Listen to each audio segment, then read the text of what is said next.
256-5627. If you don't want to call, you just want to go online, companionsandhomemakers.com. That's companionsandhomemakers.com, and surf around the internet a little bit and see for yourself if that's something you might want to do. But like I said, even a couple hours a week can get you in on all of this and make a few extra bucks for yourself, but also give back to the community in such a great way. So companionsandhomemakers.com. Check it out today. Are you ready for a war? Gentlemen, you can't fight in here. This is the war room. Let me see your war face. Ah! That's a war face! How about global thermonuclear war? Ah! You don't scare me. Work on it.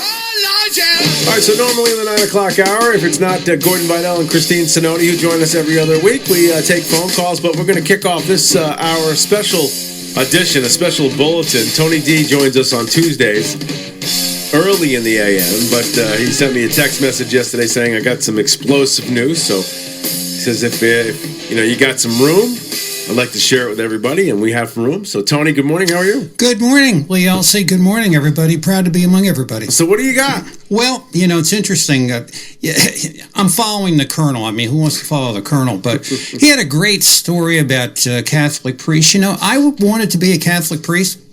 And I actually, I went through, saw the Mary and All movie and all this, and then we're sitting in class, and one kid gets up, and he says, excuse me, Father, I think it was Father Guinan at St. Bridget's in Stanford, can we date girls? Oh, no, you can't do that. And I said, none of this stuff for me, man. Forget about it. This is over. Right. My mother's continuing disappointment. But anyway, I think how many lives could have changed had it been. That could be a show in and of itself. Believe me. I thank you for allowing me this courtesy. Thank you for being among these great people again. This caught my eye yesterday, and it's just one of those things. If I had a Martian come down in a space capsule and he would say, "Show me Connecticut," this in 5 minutes I can show you exactly what's happening just by this little sequence of things. There was a report out of the Southern District of New York, the federal court, that a CEO of a purported global biomedical company was charged with stealing over $1 million of a victim's money through false promises of investment opportunities. The gentleman's name is Norman Gray. I'm reading from the summary of the indictment. He is the former chair of innovation of the Carlton Highsmith Chair at Quinnipiac University. And basically, there is a biotech company, we'll get to that in a bit, but he had conned an investor out of $1.2 million of bogus PPE purchases. That may be another story in and of itself.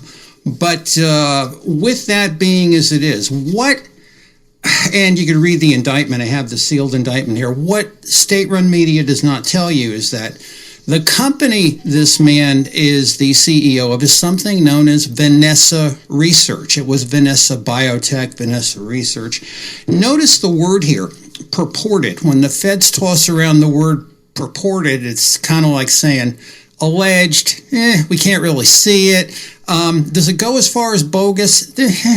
They're not really saying that yet, but they're saying that in their investigation, and believe me, they're slow and they're deliberate, they're not seeing anything there. Vanessa Research is a player in the University of Connecticut Tech Innovation Program or Incubation Program. This is a number of technology companies that are trumpeted to say this is the future of Connecticut.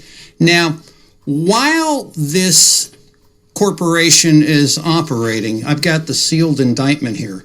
You could read the dates. It happens between May of 20 and November of 20, and it's really amazing what this guy did. He was taking the money from the investor, the poor duped investor, and paying operating expenses.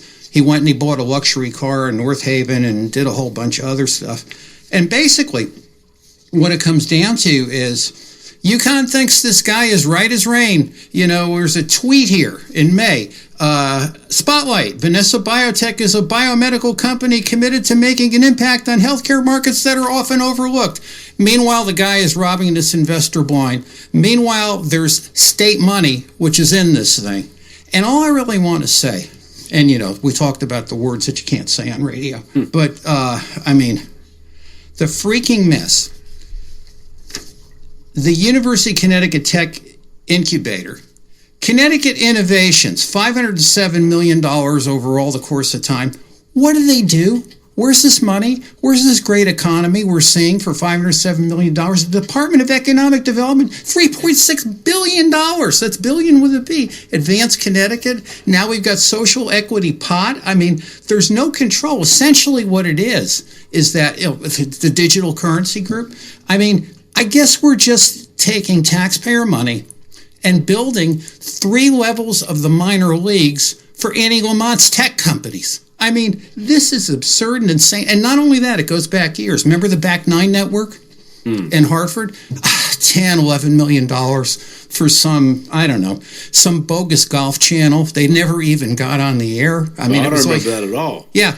The Ticket Network. I mean, it's like, how many more of these things are we going to have? And that's before we get into SEMA 4, who actually was given birth under Connecticut Innovations by a loan. I mean, no control. Nobody says anything. It's like, we just kind of go along. I am tired as a business owner and a taxpayer of funding these, whatever you want to call them, illusions in really what is a Connecticut version of a Chinese command economy. Say that 5 times fast. You're bald. I'm listening. I'm just listening to what you're saying, man. So I don't know too much about this. So this guy, is he connected to Lamont directly or no? This is not that I can see. Not that I can see as of yet. Maybe he's maybe he's like in B-ball or something, and they're looking to move him. They don't have B-ball anymore, but Did they? So he's caught. He's been caught. He's caught. Yeah, the Southern District of New York said, and basically what it was a PPE scam. Right. So who's giving him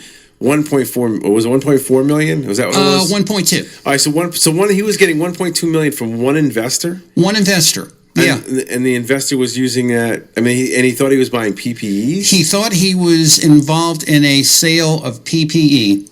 And basically this guy now, of course, cash gets fungible. He's working with state money. He's working with private money. He's working. And thank you so much, my friend, for mentioning that. It's like, we've got so many of these little deals happening, Connecticut Innovations and UConn. Where's the audit? Where's the control? You had a political figure on your show talking about, the money went out on COVID. We need to know what happened to it. It's like any second-year finance student will tell you, you set up your controls before you give the money out. You don't give the money out and figure out what happened. This is what we do in this state. I am beyond livid. John's writing us a question. Why are the Democrat liberals blind to this? Any idea? Tough to have your bread without butter, I guess. I don't know what to tell you. Yeah. I don't know what to tell you. All right. Well, Tony, listen, as always, we love it when you unleash on us. If you're out there, yes. Can I just say one more thing? If you're running for office, if you're serious about fixing something in this state, we have this thing with the COVID fraud and things like that. I mean, Lord only knows how much money is falling out of this sieve, and nobody says a thing. Fix this mess. I mean, if you were hemorrhaging money, Lee Elci, if you were just burning up money, what do you do? Common sense person doesn't just keep spending more money for the same result. Right. I mean, I don't know. I must live in bizarro world. No, you live in the right world. Those guys live in bizarro world. All right. Tony will be pushing the buttons this hour so you can see how he does. Tom Moisey